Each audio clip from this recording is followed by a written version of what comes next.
పునాది రాళ్ళు సినిమాతో తెలుగు సినిమా ఇండస్ట్రీలో అడుగుపెట్టినటువంటి చిరంజీవి గారు ఆ తర్వాత అంచెలంచెలుగా ఎదుర్కొంటూ 4 దశాబ్దాల తన సినిమా కెరీర్లో అత్యున్నత స్థాయికి అయితే చేరుకున్నారు. తన ఓవరాల్ కెరీర్లో 9 ఫిలింఫేర్ అవార్డులు వచ్చాయి, 3 నంది అవార్డులు వచ్చాయి. అండ్ వీటితో పాటు 2006లోనే కేంద్ర ప్రభుత్వం పద్మభూషణ్తో సత్కరించింది. మొన్నటికి మొన్న పద్మ విభూషణ్ కూడా ఇచ్చారు చిరంజీవి గారికి. సో తాజాగా అంతర్జాతీయ గుర్తింపు అయితే లభించింది.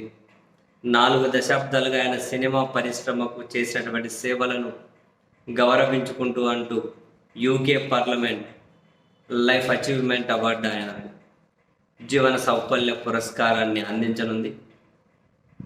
యూకే పార్లమెంట్లో ఈ నెల 19వ తేదీన జరిగే ఒక కార్యక్రమంలో చిరంజీవి గారిని ఈ మేరకు సత్కరించనున్నారు.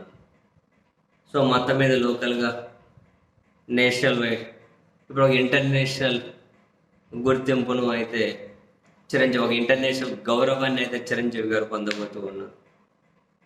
ఇటువైపు జనసేన ఆవిర్భావ దినోత్సవం జరుపుకుంటున్న వేళ వాళ్ళ అభిమానులందరూ కూడా ఫుల్ ఖుషిగా ఉంటే, ఇప్పుడు చిరంజీవి గారికి అంతర్జాతీయంగా గుర్తింపు దక్కింది అనే ఈ వార్త ఆ అభిమానుల్లో రెట్టింపు జోషుని కలిగిస్తుంది అని అయితే ఖచ్చితంగా చెప్పవచ్చు.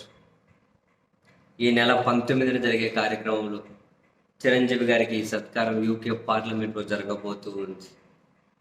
సరే, మధ్యలో రాజకీయంలోకి వచ్చిన రాజకీయాన్ని మధ్యలోనే వదిలేశారనుకోండి. 2009లో ప్రజారాజ్యం నుంచి పోటీ చేసి కరెక్ట్గా 3 సంవత్సరాలు కూడా పార్టీ నడపకుండానే మొత్తం మీద రాజకీయాలు నాకు సెట్ అవ్వవు అని రాజకీయాల నుంచి అయితే విరమించుకున్నారు.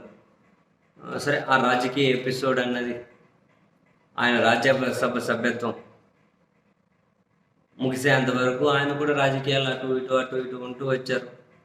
ఇప్పుడు జనసేన పార్టీలో లేకపోయినా జనసేన పార్టీ స్లోగన్లు, జనసేన పార్టీ నినాదాలు ప్రజారాజ్యమే జనసేనగా రూపాంతరం చెందింది అని ఇటువంటి పొలిటికల్ టచ్ ఉన్నటువంటి కమెంట్లు చేస్తూ ఉన్నారు.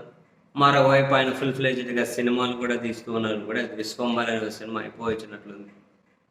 వెరసి మొత్తం మీద అంతర్జాతీయంగా చిరంజీవి గారికి ఒక గౌరవం దక్కడం అనేది ఆనందదాయకమే. అభినందనలు, కంగ్రాచ్యులేషన్స్ చిరంజీవి గారు.